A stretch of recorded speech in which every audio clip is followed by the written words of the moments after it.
And let's talk about America's Next Top Model. So yesterday we did a whole. So I did the actual math because I posted up on the page.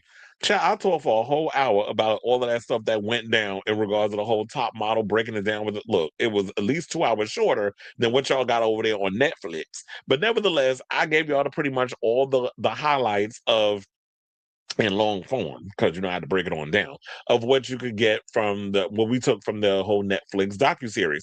Well, there's going to be another channel, I almost said E News, but regular E is doing this show called Dirty Rotten Scandals, which in my opinion is way better than the title that they gave it on Netflix. Dirty Rotten Scandals, so they're going into not only the top model, but they're going into other shows as well. And I was like, you know what? I'm here for it. So hold on, because I forgot to close one of the other things. Okay, so Dirty Rotten Scandals, a new explosive docuseries, will share glimpses into the underbelly of Dr. Phil, America's Next Top Model, and The Price is Right, from allegations of exploitation and discrimination to sexual harassment lawsuits. Former guests and crew detailed their experiences on the beloved ones. On the beloved shows. Now, premiering March 4th at 9 p.m., the doc will follow guests and employees from the Dr. Phil show who allege coercive production tactics and corruption behind the scenes. Well, I'm not surprised y'all going after Dr. Phil because look who's affiliated with. And you know what? And that's why I always said I've always said that off the top of my head, because I'm sure there's probably more. Two people I'm mad at Oprah for giving a platform. And they all doctors. Phil and Oz. I'm mad at her over that mess. But I'm sure she didn't realize at the time the monster she created with those two. Now, they said the groundbreaking documentary demonstrates how the promise of televised help may have become a platform for profit and exploitation. Oh, that sounds familiar. Didn't they say that about Top Model? The January 29th press release explains, revealing the dark side of America's self-help industry and the real human cost of entertainment masquerading as therapy. So they said on March 11th at 9 p.m., strut into the wicked world of America's Next Top Model with 2 back-to-back episodes of Dirty Rotten Scandal featuring former judge Janice Dickinson and season 17 winner Lisa D'Amato. 2 people who I thought should have been included in that other interview on Netflix, but now y'all know why you haven't heard from Janice Dickinson. But we do have the video of the YouTube trailer. We gonna play it. Look, if I have to remove it due to demonetization, which I had to do yesterday from that Fifi Dobson clip. I had to literally remove that. But anyway, we'll play it. But hold on, let me change the playback speed because that might actually help. And then we will come back and talk. Please do. It's a little difficult for me to talk about production because that's not my. Hey, hold on, that's not even the right video. Is this one? Because we got to play that clip. That's the one for Entertainment Tonight that we're gonna play where the Jays and what's his name, Nigel Barker, basically gave an insight into post when they filmed that, because they filmed that thing over a year ago. But here's the actual show. I played the wrong clip. But anyway, hold on. And I gotta say, I gotta change the audio on this one. And then we'll come back and talk. You're ready to hear some this March. The Dr. Phil show, who is bringing on vulnerable people and exploiting them. I want people to understand that this is harmful. America's Next Top Model really tortured these girls for Tyra Banks' ego. Tyra had the ability to make or break you. The Price is Right was a place that was very much about retaliation. His new documentary series, Dirty Rotten Scandals. They were really good at casting someone who was struggling with something. He was vindictive. He was sexually aggressive. Pulls back the curtain. The environment there was so bad. On the dark side are entertainment obsessions. What it actually is a ritualistic humiliation of people who have come to you for help. It wasn't a modeling competition. It was psychological warfare. It's not enough to just fire you. He wanted to destroy you. The most addictive shows. Most people are not aware of how many times Bob Barker has been sued by female employees. Hollywood's most shocking revelations. They could tell you you're going to get breast implants, and there was nothing you could say. I thought surely Dr. Phil wouldn't be sending kids off to be abused. The crazier the models were, the better ratings they got on television. A 3-week premiere event. Intimidation, harassment, discrimination, really something much darker that was happening behind the scenes. The Dr. Phil Show. You knew his condition, and you brought him here anyway. Could have cost my son his life. America's Next Top Model. I trusted you with my dream. How dare you take my life away from me. The Price is Right. Okay, it's like freezing up. This is the one thing I hate about YouTube. Refused Is to that it lie starts doing to this. save Barker's ass. Little did we know what was about to come. Stories behind the biggest scandals in pop culture. All right, y'all starting to get on my nerves. So, this is definitely something I want to. I was like, okay, I'm trying to find something. Okay, we can focus on put it on Janice. So, I actually have to say I'm looking forward to checking this out when it comes out next month. I think you can watch E-based programming on Peacock. So I'll probably be able to watch it there because I remember before it was hard to try to watch a lot of E-based programming on, like any of the streaming platforms, but I definitely think that they have it over there. So that wasn't the only. So, and then they had Claudia Jordan up in there. I don't know if y'all saw that in the excuse me, in the clip or whatever. But yeah, so Claudia Jordan was actually on The Price is Right. I totally forgot that she was on there because I remember her from Deal and No Deal, and we know her from The Housewives. And then she did the show with Funky Dineva and How You Doing. What was that show called? TGIF. Yeah, so she did that or whatever. And then I didn't know this, she apparently sued The Price is Right producer, Phil Wayne Rossi, for sexual harassment and Barker for creating a hostile work environment and wrongful termination. She also would be sharing her experience when she was on the show from 2000 to 2003. And they said that neither Barker nor Rossi responded to the allegation. Wait, Bob Barker still alive? That man looked like he was already 100 when he was on the show. So, but that was like 20 something. That ain't no way that man could be alive. But she said, as she put it, The Price is Right was very much a place about retaliation. But I know some people are gonna find it hard to believe Lisa D'Amato because they were like, "Wait a minute, sis. Now, how are we supposed to sit up in here and believe that your life was a wreck and that you was going through some things when, sis, you participated not once but twice on the show, and the second time you went on the show was when you won. So I don't know if anybody's gonna be able to take you saying all the things that you went through seriously. Now, all the other girls, I can understand if they went through some stuff, or maybe what it is that okay, so I just went through the trend because the second time around, I felt like I will make it, and then I would really have the success. So that's why she went back. But we'll have to see her reasoning for if that's even brought up.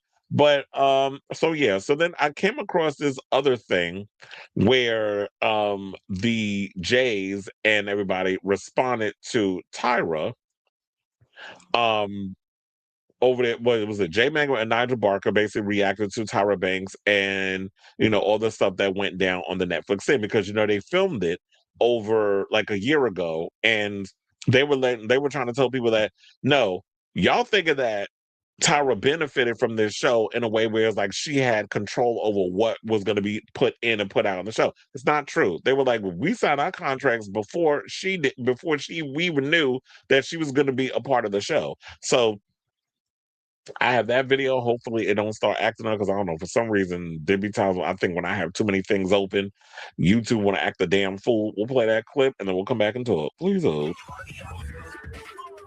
It's a little difficult for me to talk about production because that's not my territory. Okay, hold on. Let me just refresh because y'all getting on my goddamn nerves. Look at us. And of course, Nobody it's would gonna ever play an think that ad. two people like us would be I knew that spies. was coming. This job demands sacrifice.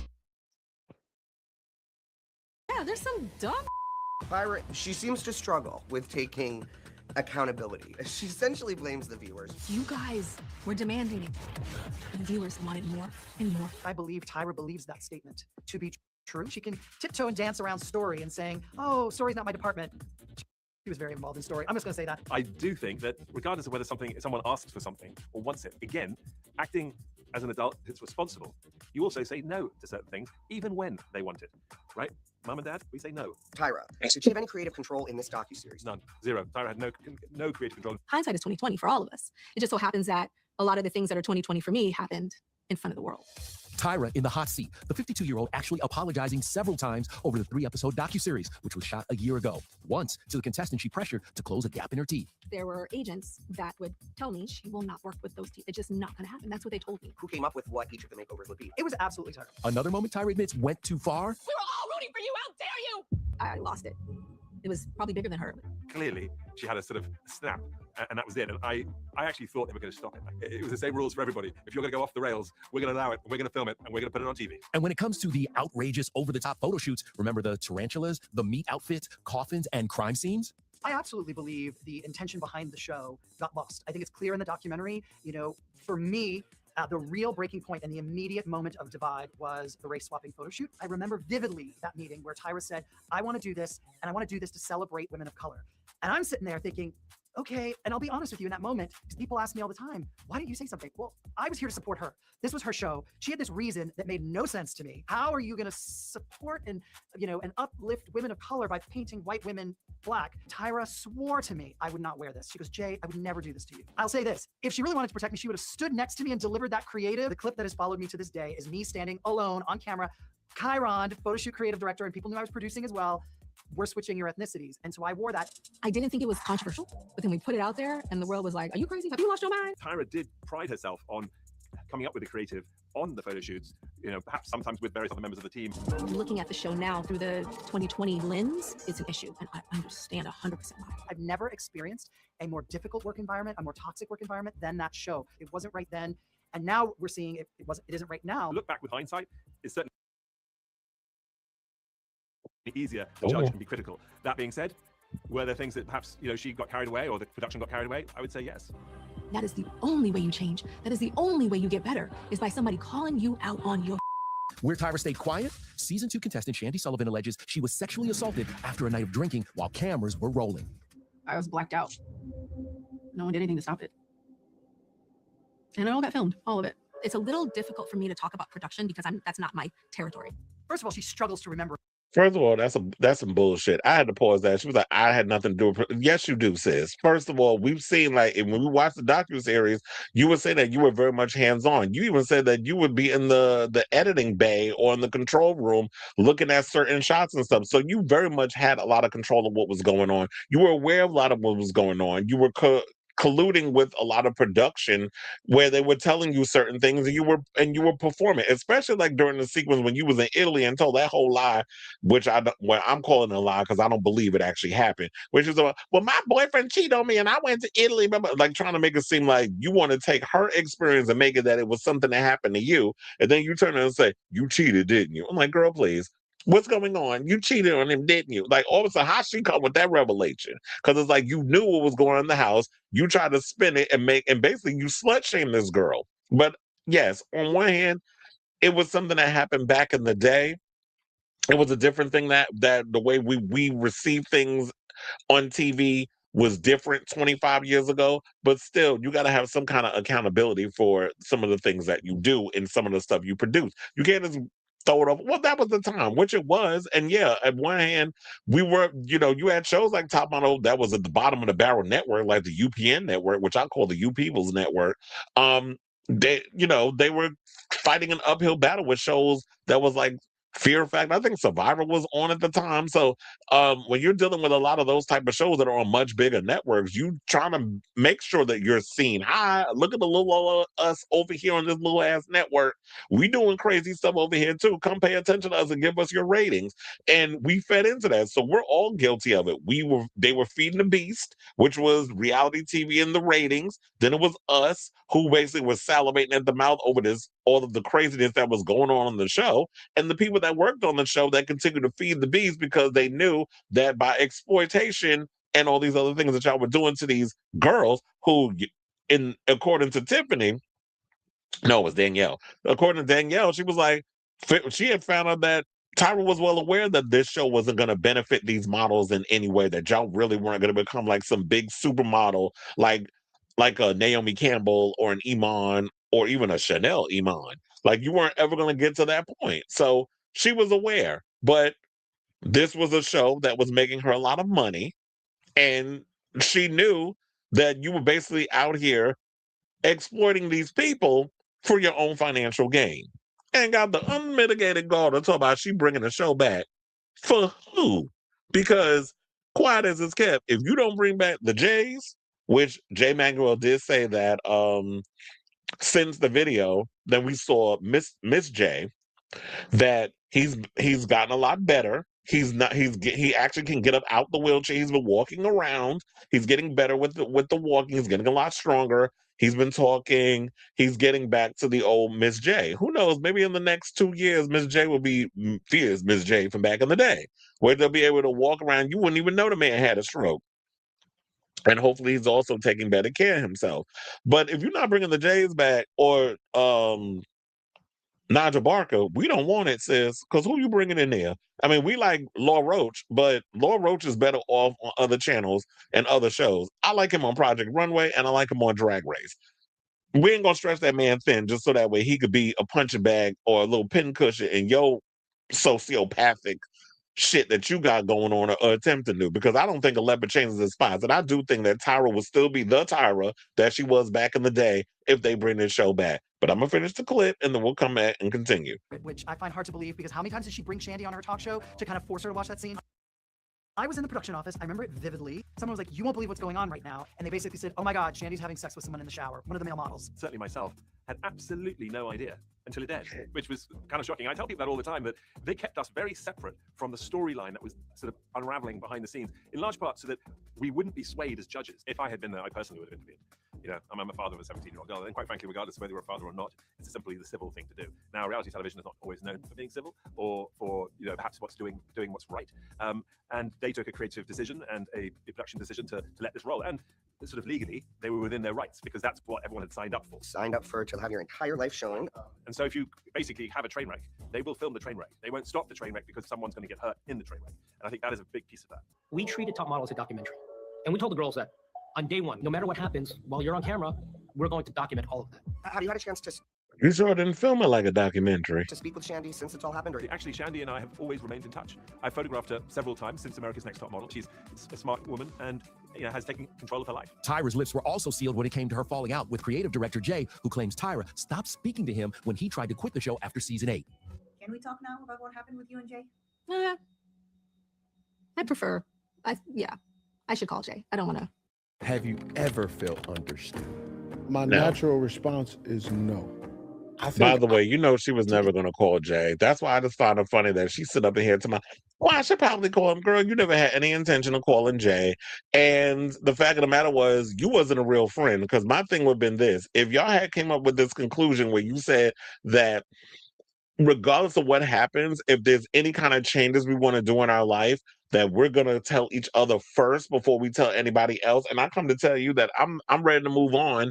And the show is basically stifling me creatively. And I feel like I'm just giving you all that I can give. And you basically just give me the cold shoulder. Then when people go and say, well, how come Jay didn't speak? I'm not making excuses, but I'm saying this because I know a lot of y'all sit up here and say, well, they're all equally complicit. And maybe they are complicit in certain situations and kind of let a lot of shit slide. But then again, if you see the type of boss that Tyra was, that if you came at her with any kind of objectiveness in some of the stuff that they were doing, and she would give you the cold shoulder, like what she gave Jay when he was talking about, I want to leave the show, because he wasn't liking, I guess, a lot of the stuff that was going on, then how do I approach somebody with having issues with whatever's going on in the show? And then at the time, you talking about, but didn't say it, but kind of like implied it or put it out there in the universe, like I felt it, the idea that you're going to blacklist me from the industry. So if I leave America's Next Top Model, now I can't get no work nowhere. And now I'm out here struggling because this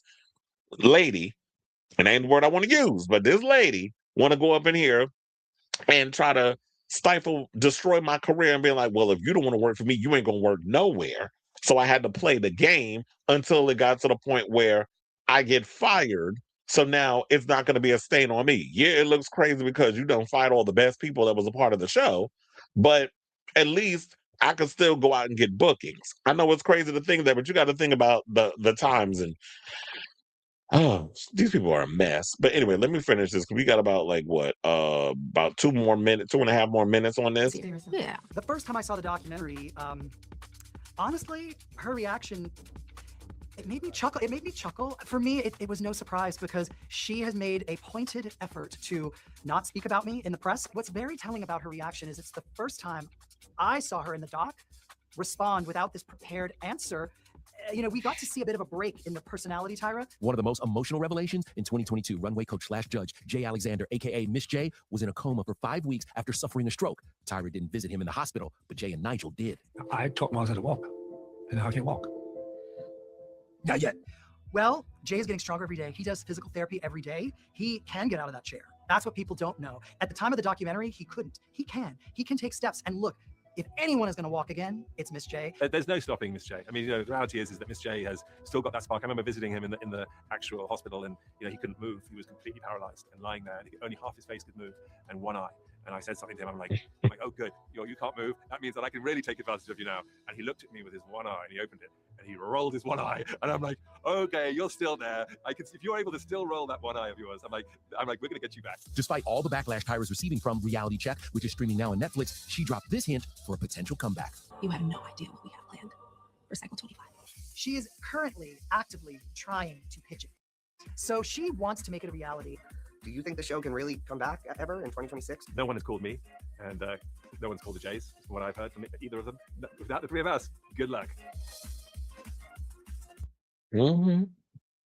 All right. So, Miss Mamas, I will say this is that wait, that ain't where I want to put it. I want to put it there. Where's she at? Miss Banks. Not her mouth looking crazy. But look, like I said before, Miss Tyra, if you ain't bringing the Jays back or Nigel Barker, they were the glue of the show. That's why we said there's a certain dynamic of judges that work with a show. Someone like Miss J was so groundbreaking at the time for what they brought in regards of as a personality on the show. A fierce, unapologetic Black gay man who was just unapologetically them and showed the girls how to walk, had some shady, sassy one-liners, and was definitely the life of the show.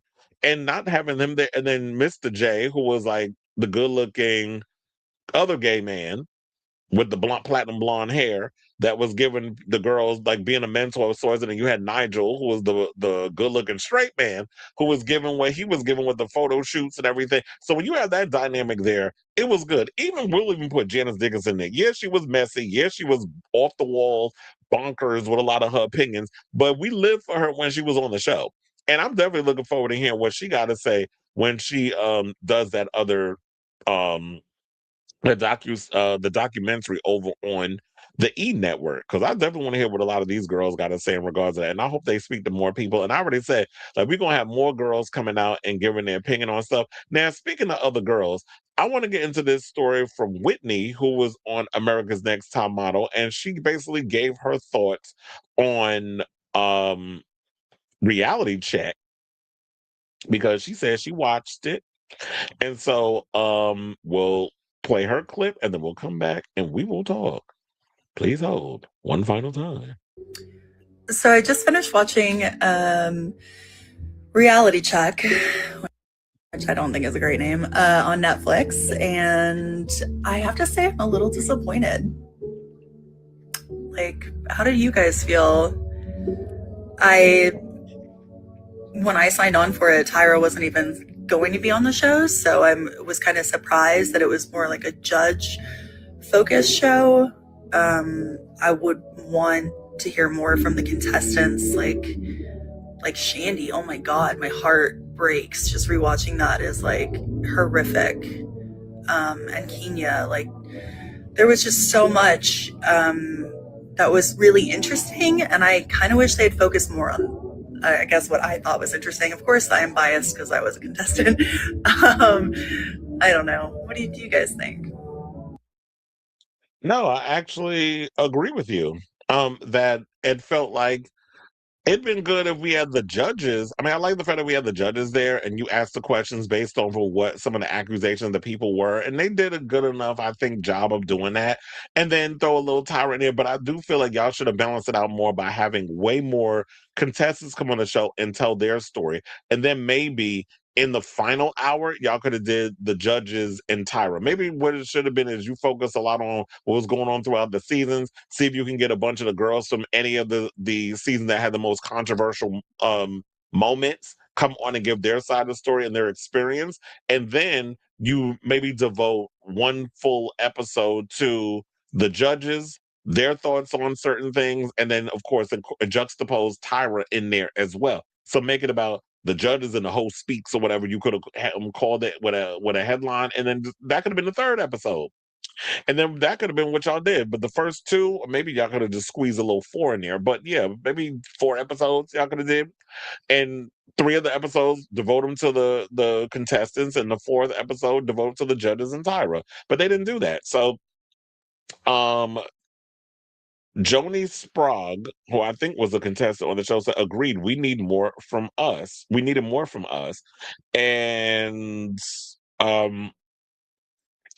someone said, I thought you did great with what you were given. I remember meeting you finally at DragCon LA 2018. I still have our picture. Another person said, way more from the contestants and less from Tyra. Well, there was less from Tyra because Tyra really didn't say shit. Why weren't there any guy contestants either? That's another thing too. Why didn't they talk to any of the guy contestants? Because I did say, the only one that I remember from the male season is Marvin Cortez. And that's because Marvin Cortez does adult cinematography now. So he out here laying low and spreading the wine for a coin over there on OF. So that's the only reason why I remember Marvin Cortez. But other than that, all the other men that was on the show, y'all could have spoken, asked them about the co-ed season. Because wasn't that like the final season, I think, before they fired Tyra? Then they said, I think when they agreed to put Tyra on, that they should have extended it to be for the 5-part segment. Now I just want more. Maybe we should just do a reunion and all drink wine and talk shit. Well, here's the thing. Maybe what you American Next Top Model girls need to do, and I'm gonna tell you this, steal this idea because it didn't happen.